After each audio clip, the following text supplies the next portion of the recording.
오늘을 읽는 책, 문학평론가인 국민대학교 국문학과 정선태 교수와 함께합니다. 국민대학교 한국어문학부 국어국문전공 정선태 교수님 함께하겠습니다. 교수님. 네, 안녕하세요. 예, 어제 새학기 첫날이었는데 어떠셨습니까? 늘 설레요. 우리 학생들 어쩔지 모르겠는데, 예, 저는 신입생들 특히 보면은 가슴이 두근거리고 그렇습니다. 아이고 교수님, 뭐 학생들은 또 공부 시작해야 되네.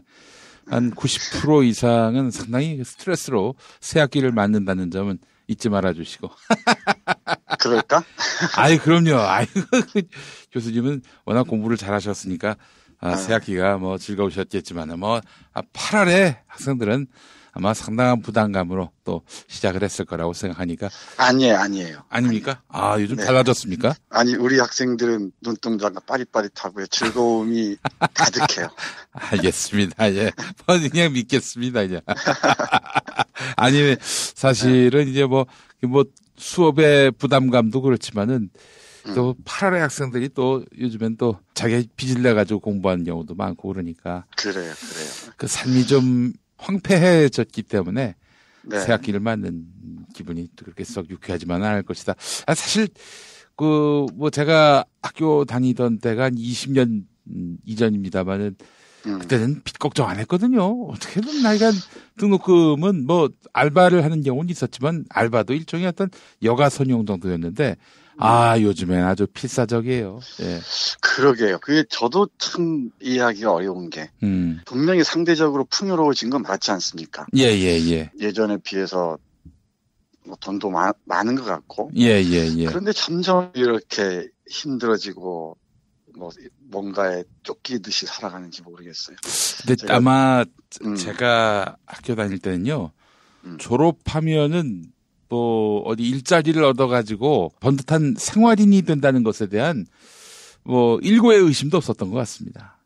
그래요. 그게 그 미래에 대한 불안과 분명히 함수관계가 있을 텐데. 네네. 그럼에도 저는 우리 학생들이 당당하게 미래에 대한 불안을 걷어치우고 열심히 배우고 공부했으면 좋겠다는 바람을 놓지 않는데 또 젊은 세대들이 갖고 있는 뭔가 그 감정적인 동요 이런 건 또 읽을 수 있어야 되죠. 늘 젊은 세대들은 늘 우리 나이 든 세대하고는 기성세대하고는 뭔가에 엇갈리는 지점이 없지 않습니다.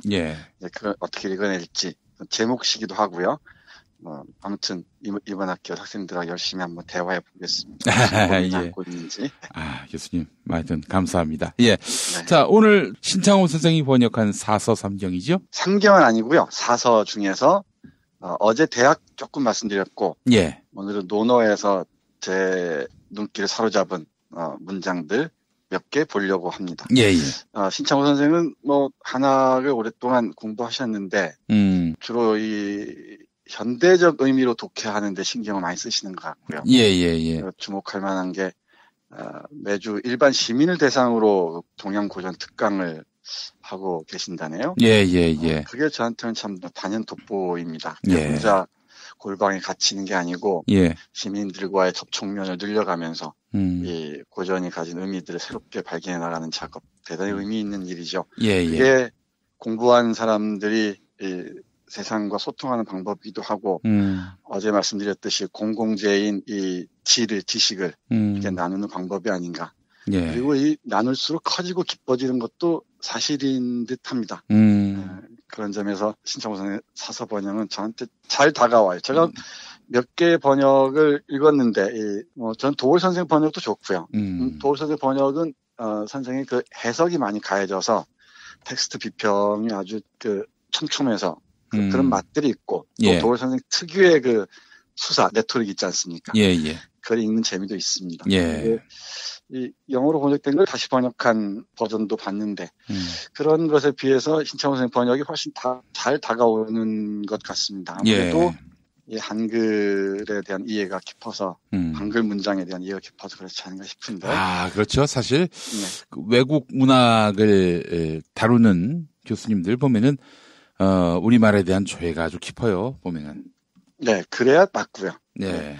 번역하는 과정이라는 게 우리말의 그 깊이를 발견하는 과정이기도 하거든요. 네, 또 우리 국문학자인 정선태 교수님은 다른 학문, 사상, 철학에 대한 조예가 깊습니다. 그걸 우리말로 어떻게 구현할 것인지 아름답게 또 있는 그대로 원어의 의미를 잘 살릴 수 있을지 또 이런 거에 또 굉장히 일가견이 있으시고요. 일가견이 정도가 아니죠. 뭐 아예 통찰력이 어마어마하시죠. 뭐. 근데 왜 옆으로 세십니까? 아니 실제로 그렇습니다. 그래서 저는 불문학자 하면 뭐 프랑스 말만 잘하면 된다 이렇게 생각하는 분들이 있어가지고 그건 엄청난 오해다라는 점을. 맞습니다. 예. 외국어를 잘하고 외국어를 한국어로 특히 번역하는 과정에서는 한국어가 뒷받침되지 않으면은 굉장히 어렵습니다. 예. 네. 해서 동양 경전이라고 얘기하는 것들 누구나 한번 읽어야 한다라는 보이지 않는 압박감에 시달리는 책들도 이렇게 잘 번역된 책을 보면 되게 즐겁습니다. 논어는 제가 몇 차례 말씀드렸는데 뭐 학위로 시작하죠. 배움의 기쁨부터 시작하는데 오늘 몇 구절만 여러분과 함께 보겠습니다. 아무래도 브리핑 시간이어서 시사와 관련된 부분이 없지 않을 건데 몇 구절 함께 보시죠. 어떤지. 그 유명한 구절 중에 학위편의 대화, 짤막한 대화 보겠습니다. 자공이란 제자가 있어요. 제자들이 많이 있는데 우리 공자가 아꼈던 제자 중에 한 명입니다. 읽어볼까요? 자공이 말했다. 가난하게 살면서도 아첨하지 않는 사람이 있습니다. 또한 부유하게 살면서도 교만하지 않은 사람도 있습니다. 어떻게 생각하시는지요? 공자가 말했다. 둘 다 괜찮게 사는 것으로 생각한다. 그러나 가난하면서도 즐겁게 살고 부유하면서도 예의를 지키며 사는 사람보다는 못한 것 같다. 좀 눈여겨볼 필요가 있죠. 그러니까 가난하게 살면서도 아첨하지 않고 살기가 쉽지 않죠. 참 어렵지 않습니까? 가난하다 보면은 뭔가에 아쉬운 소리 해야 되고요. 비굴해지기 쉽고. 그런데 아첨하지 않은 사람도 훌륭한 사람이죠. 또 부유하게 살면서도 교만하지 않기가 어렵죠. 주머니가 가득 차 있는데 교만하지 않게 사람을 대한다는 게 정말 어려운 일일 겁니다. 부유하게 살면서 교만하지 않은 사람도 뭐 괜찮은 사람이죠. 그런데 공자는 한 걸음 더 나아가서 뭐라고 얘기하냐면은 가난하면서도 즐겁게 살고 부유하면서도 예의를 지키며 사는 사람보다는 못한 것 같다고 얘기를 해요. 그러니까 가장 아름다운 사람은 가난 속에서도 즐거움을 아는 사람. 뭐 옛날 얘기인지도 모르겠습니다만은 요즘이야 가난하면 못 견디는 상황까지 온 것 같긴 해요. 돈이 신이 되어버린 시대에는. 그러면서도 어떤 절제의 힘을 발휘한다면은 그렇게 많이 남들만큼 뭐 돈이 많지 않아도 즐거울 수 있는 방법은 얼마든지 있다고 생각합니다. 그리고 또 하나가 중요한데 부유하면서도 예의를 지키며 산다는 것. 이게 공자는 중요한 가치로 보는 듯합니다. 우리 조현아 또 그리고 이명희, 조현민 이 사람들한테 들려주고 싶은 부분이네요. 딱 짚어내시네요. 우리 이현배 기자께서 늘 이게 재벌들에 대한 아주 통렬한 비판을 하시는데, 한국 사회가 좀 힘겨워지는 게 이 압축고도 성장하에서 벼락부자가 된 사람들이 많지 않습니까? 그리고 자기 선세대, 앞세대들이 한 것들을 그대로 물려받은 후계자들이 많잖아요. 그러다 보니까 부를 축적하는 과정에서 자본주의 윤리를 내면화하지 못한 경우가 많아요. 그러니까 이 부유하면서 돈이 많다 그러면 바로 교만해지기 쉽고 또 부유하면서도 예의를 지키는 사람들 보기가 극히 드물죠. 만약에 정말 그 노블리스 오블리지를 얘기하지 않더라도 부유한 사람들이 사랑받고 존경받는 그런 사회도 분명히 바람직해 보여요. 제가 보기에는. 자본주의를 일거에 무너뜨릴 수 없는 한 돈 많은 사람이 있을 수밖에 없을 터인데 그런 사람들의 미덕이 발휘되는 그런 사회가 바람직하지 않을까 생각하면서 논어 하기편에 나오는 자공과 공자의 문답 잠깐 봤습니다. 또 한 구절 볼게요. 제가 종종 있을 때 잘하라는 말 하지 않습니까? 저도 김 PD가 있을 때 잘하려고. 아이고. 저야말로 정말 교수님 계실 때 잘하셔야지. 근데 늘 귀한 사람 옆에 있을 때 귀한 줄 몰라요. 그러다가 헤어지고 나서, 이별하고 나서, 사별하고 나서야 귀한 줄 알죠. 그때 참 잘할 걸. 우리 정치적으로도 그 통한이 있지 않습니까? 논어를 읽다 보면은 그 자한편에 이런 그 단편이 있습니다. 공자가 말했다. 날씨가 추워진 뒤에야 소나무와 잣나무가 늦게 시드는 것을 알게 된다. 아주 유명한 구절입니다. 예. 그 오래전에 교과서에서 그 추사 김정희의 새한도와 함께 잘 널리 알려져 있는데, 그러니까 소나무와 잣나무는 푸를 때는 봄, 여름에는 잘 모르지. 예. 뭐가 소나무인지 잣나무인지 다 푸르니까. 예. 근데 이런 다른 낙엽수들이 다 이파리를 떨고 난 다음에야 이 소나무와 잣나무가 청청하게 푸른 걸 보고서 알죠. 왜 푸르렀는지. 아, 저렇게 푸르는 게 있구나. 지조나 절개, 의리를 얘기한다 그러는데, 그것보다는 그 많은 것 중에서 조금 차이가 안 보인다 할지라도, 이 소나무나 잣나무가 다른 푸르른 나무들 속에 속여 있어서 잘 구별이 안 된다 할지라도, 그걸 구별해낼 수 있는 능력, 그야말로 통찰력이 중요하죠. 예. 지금 조금 비약하는 것 같습니다만은, 우리 한반도 관계 변화의 국면에서 천재일우의 기회가 왔다고들 하지 않습니까? 예, 예. 정말 절체절명의 기회인데, 이걸 놓쳐버리면은 이런 시간이, 이런 기회가 또 다시 올까 싶어요. 이럴 때 이런 그 남북 간의 관계를 새로운 방향으로 끌어가고, 그걸 하나의 지렛대로 해서 동아시아의 역학관계를, 국제적 역학관계를 새롭게 짜려고 하는 이런 시기에 있는데, 이 시기를 놓치면은 이걸 이끌고 가려고 하는 사람들을 적극적으로 지원하지 않으면은 또다시 우리는 깊은 후회에 빠지지 않을까 싶어요. 아, 저게 소나무나 잣나무가 얼마나 귀한지 알았어야 했는데, 이런 아쉬움들이 남지 않을까 싶어요. 있을 때 잘해야 됩니다. 소나무와 잣나무마저 시들고 이것마저 사라져버리면 어찌할 겁니까? 예. 이 논어를 읽을 때마다 그런데, 단편들이어서 또 귀한 글들이 많지만은 단편적이어서 전체적으로 일맥상통하진 않습니다. 근데 한 구절이 어떤 맥락에 놓였을 때는 빛나는 의미들을 발산할 때가 있어요. 예. 그러니까 날씨가 추워진 뒤에야 소나무와 잣나무가 늦게 시드는 것을 안다. 이런 구절들도 예. 우리가 살고 있는 현재 맥락에서 다시 읽으면 어떨까? 또 다른 의미를 빚어낼 수 있지 않을까 하는 마음에서 여러분께 소개해드렸습니다. 예. 한 구절 더 보겠습니다. 예, 예. 어제도 경제적 공공성 이런 문제를 말씀드렸는데, 논어에서도 이 인이라는 문제와 사랑으로 번역되는 어질 인이라는 문제와 예라는 문제, 우리가 예의할 때 예자 있죠. 예, 예. 이 예라는 문제를 어떻게 번역할 것인가를 둘러싸고 많은 논란이 있는데, 신창호 선생은 이 예라는 것, 우리가 예의할 때 예 있지 않습니까? 이 예를 사회적 공공성으로 번역을 했어요. 이게 저한테는 딱 와닿습니다. 우리 많은 분들이 극기복예라는 말 아실 겁니다. 자신을 이기고 예로 돌아간다, 예를 회복한다 이런 뜻인데, 이걸 이 박정희 체제하에서는 나를 다 짓밟고 모든 국가 중심으로 나아가야 한다 이런 식으로 독해를 했었어요. 그 말입니다. 예. 그리고 그 많은 한학자들이 이 국학 아세안 한학자들이 그렇게 읽어내기도 했고요. 박정희를 이렇게 빨아주느라고 학문적 양심을 팰 수가 있습니까? 네, 그렇게 해석하는 경우도 많았죠. 얼마든지 있습니다. 얼마든지. 근데 이 예의라는 게 우리가 윤리, 여러 사람들과 함께 한다는 의미로 번역하면은 이 예는 분명히 사회적 공공성이 맞는 것 같습니다. 그래서 이 개인의 이기적 탐욕을 극복하고 사회적 공공성을 회복한다라는 식으로 읽어내고 있는데, 이 부분은 상당히 저한테 깊이 와닿습니다. 예, 제자 안현과 공자가 대화하는 부분입니다. 안현이 인에 대해서 물어봐요. 어질 인자 있지 않습니까? 예. 네, 이게 이 유학사상의 키워드 중에 하나죠. 그러니까 공자가 말합니다. 개인의 이기적 탐욕을 극복하고 사회적 공공성을 회복하는 것이 인이 된다. 어느 날 개인의 사사로운 욕심을 극복하고 사회적 공공심을 회복하면 세상이 인으로 돌아간다. 인을 실천하는 일은 자신에게 달려있다. 남에게 달렸겠는가. 안현이 그 조목을 일러주십시오 하고 말했다. 공자가 말했다. 얘가 아니면 보지도 말고, 얘가 아니면 듣지도 말고, 얘가 아니면 말하지도 말고, 얘가 아니면 실천하지도 마라. 안현이 말했다. 제가 빠르지는 않습니다만 말씀대로 실천하겠습니다.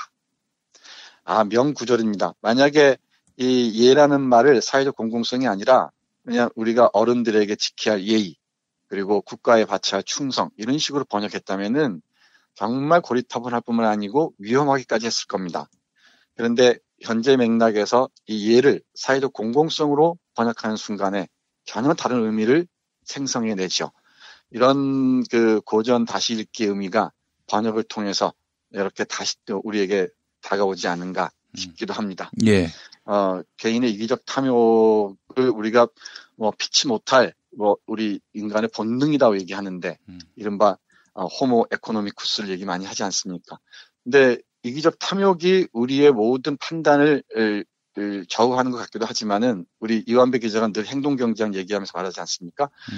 함께 하면서 연대하면서도 얼마든지 기쁨을 누릴 수 있다는 거 아닙니까? 함께 나누면서도 나누는 게 이기적인 것보다 훨씬 더 많은 기쁨을 우리에게 선사해 줄 수 있다는 거예요.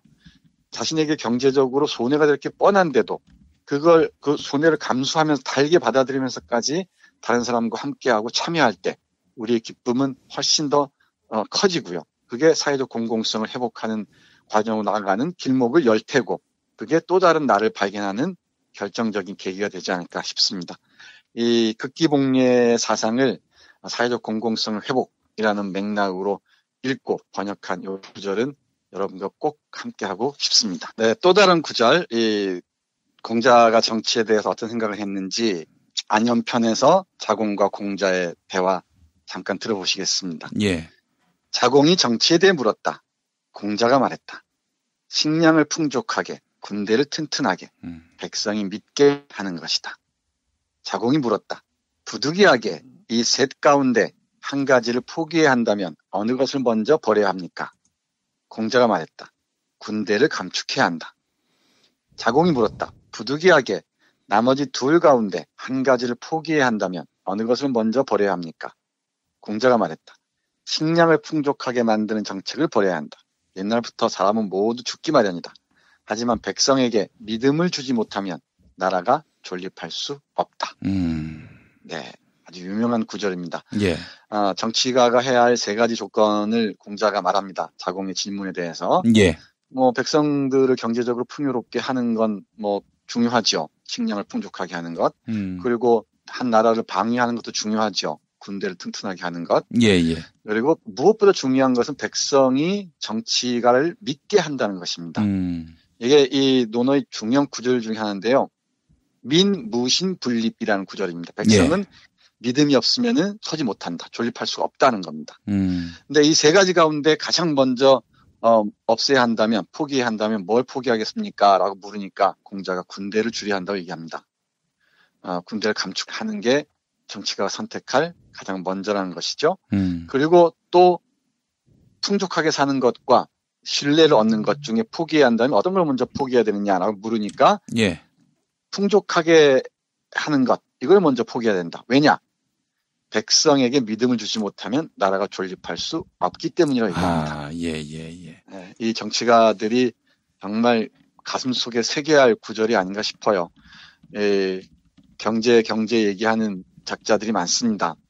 이 경제를 얘기해야 하는 이유는 잘 압니다. 빈부 양극화 문제나 이 빈부 문제, 이 경제적 낙차를 강조함으로써 사회적 불안을 조성하기 위한 전략이죠. 그건 누구나 써먹던 수사법입니다. 이 백성을 풍족하게 하는 것도 중요하지만 어제 말씀드렸듯이 그걸 어떻게 하면 가능한 한 공평하게 나눌 수 있을 것인가를 고민해야 되겠죠. 그리고 많이 가진 사람들이 예의를 지키면서 함께 사는 사회를 만들어가자는 게 공제사상의 핵심인데 그러기 위해서는 군대를 줄여나가면서 이 백성들의 신뢰를 폭넓게 확보해 나가야 한다는 게 공자사상의 에센스 중에 하나가 아닌가 싶습니다. 마지막으로 한두 문장만 더 보겠습니다. 우리 논어 읽다 보면 웃음을 자아내는 구절도 꽤 많이 있습니다. 그렇습니까? 네, 공자의 제자가 많았지 않습니까? 그러니까 이 제자들도 다 성향이나 개성이 달랐겠죠. 안회 같은 아주 젊은 범생이도 있었고요. 또 이 자로 같은 의리도 있고, 그리고 아주 베풀기도 좋아하고 이런 친구가 있었어요. 고자는 없었습니까? 고자. 고자도 나긴 하는데. 있어요? 고자가? 네. 오. 안일 고자 쓰는 고자가 있습니다. 안일 있긴 있었습니까? 네. 근데 공자제자 중에 고자는 아니고 다른 고자로 알고 있습니다. 그래요? 네. 예. 왜 이러십니까? 예. 자로라는 그 친구가 있었어요. 정말 의리가 있고요. 베풀기도 좋아하고 사실 공자를 끝까지 지켰던 의리맨이기도 하죠. 예. 근데 배우는 건 좀 게을리했고 맨날 공부 잘하는 아내만 공자가 예뻐하니까 좀 질투도 하고 그랬던 모양입니다. 그래서 이 공자의 가르침의 방법은 제자들의 개성이랄까 성격에 맞춰서 하나하나 알려준 것으로 유명합니다. 공자의 교육법 중에 하나죠.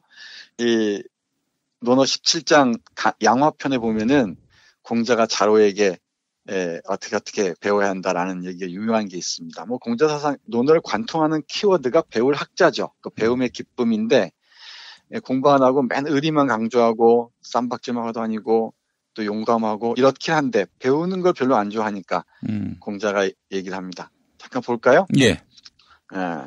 공자가 말했다. 자로야, 자네는 6가지 말 속에 6가지 폐단이 숨겨져 있다는 걸 들었는가? 자로가 대답했다. 아직 듣지 못했습니다. 이 6가지 말이라는 게 뭐냐면요. 우리 자로의 성격을 드러내는 것인데 베풀기 좋아해요. 그리고 남들이 지혜로운 사람이 있으면 그 지혜로움도 부러워해요. 그리고 또 상당히 올곧은 사람이기도 합니다. 예. 그리고 용맹하기도 하고요. 그리고 굳세기도 합니다. 근데 문제는 자로가 그걸 뒷받침하는 배움이 부족하다는 점이죠. 그래서 이 공자를 파악하고서 이렇게 말합니다. 들어볼까요? 예. 베풀기를 좋아하면서 배우기를 좋아하지 않으면 그 패단은 어리석음이다. 지혜롭기를 좋아하면서 배우기를 좋아하지 않으면 그 패단은 허황합니다. 믿음을 좋아하면서 배우기를 좋아하지 않으면 그 패단은 해침이다. 고둠을 좋아하면서 배우기를 좋아하지 않으면 그 패단은 각박함이다. 용맹을 좋아하면서 배우기를 좋아하지 않으면 그 패단은 난동이다. 굳셈을 좋아하면서 배우기를 좋아하지 않으면 그 패단은 광기이다. 정말 중요합니다. 예. 그러니까, 올곧고 용감하고 굳셈은 다 좋다는 얘기예요. 근데 그 밑바탕에 배움이 자리 잡고 있지 않으면은 고듬은 각박함이 될 수가 있고 용맹함은 난동이 될 수가 있고 굳셈은 광기가 될 수 있다는 것입니다. 늘 그 제식으로 표현한다면은 인문학적 그 풍요로움의 대지가 확보되지 않으면은 대단히 위험해질 수 있다는 것이죠. 예. 그 점을 사랑하는 제자 자로를 예로 들어서 이렇게 설파하고 있습니다. 아주 섬찟하게 와닿는 구절입니다. 이 용감하니까 무식하니 용감하다 이런 얘기 있지 않습니까? 용감한 게 자칫하면은 만용으로 나갈 수가 있죠. 제가 누군지는 굳이 얘기하지 않겠습니다. 그런 사람들이 수두룩합니다. 네, 이거 말고도 우리 이 논어에는 빛나는 문장들 한 구절만 웅얼웅얼하고 하루를 보내도 정말 그 맛이 하루 종일 이 입가와 이 가슴 속에 맴도는 말들이 참 많습니다. 예. 아쉬우니까 마지막에 있는 공자의 말씀 중에 한 구절만 여러분께 읽어드리고 마무리하겠습니다. 예. 군자는 백성에게 베풀되 허비하지 않고 수고롭게 하되 원망을 사지 않고 의욕을 갖되 탐하지 않고 태연하되 교만하지 않고 위엄이 있되 사납지 않아야 한다. 네. 군자는 유교 이상적인 인간, 또 훌륭한 그 인간상이죠. 물론 정치를 하는 사람 포괄하지만은 학문하는 사람이기도 하고요. 백성에게 베풀되 허비하지 않고 백성을 수고롭게 하되 원망을 사지 않고 의욕을 갖고 하되 탐하지 않고 태연하되 교만하지 않고 위엄이 있되 사납지 않아야 한다. 라고 얘기를 합니다. 정치를 하는 사람이라면은 모름지기 갖춰야 할 미덕이 아닌가 싶은데 자신에게 엄격하게 책망하고 다른 사람들은 가볍게 책망하는 것, 원망을 줄여가는 거라고 얘기하는데 그런 이런 미덕들을 온전히 갖추기가 쉽지가 않죠. 네, 우리 주위에 또 우리가 만나는 사람 중에 이런 귀한 사람이 있을지도 모릅니다. 우리가 지금 있을 때 잘해야지 잃고서 후회하지 않았으면 좋겠다는 생각을 논어의 정치에 관한 얘기를 들으면서 이리저리 해보게 됩니다. 예, 알겠습니다. 자, 교수님 오늘도 사서 신창호 역 사서 소개해 주셔서 감사합니다. 네, 고맙습니다. 내일 뵙겠습니다.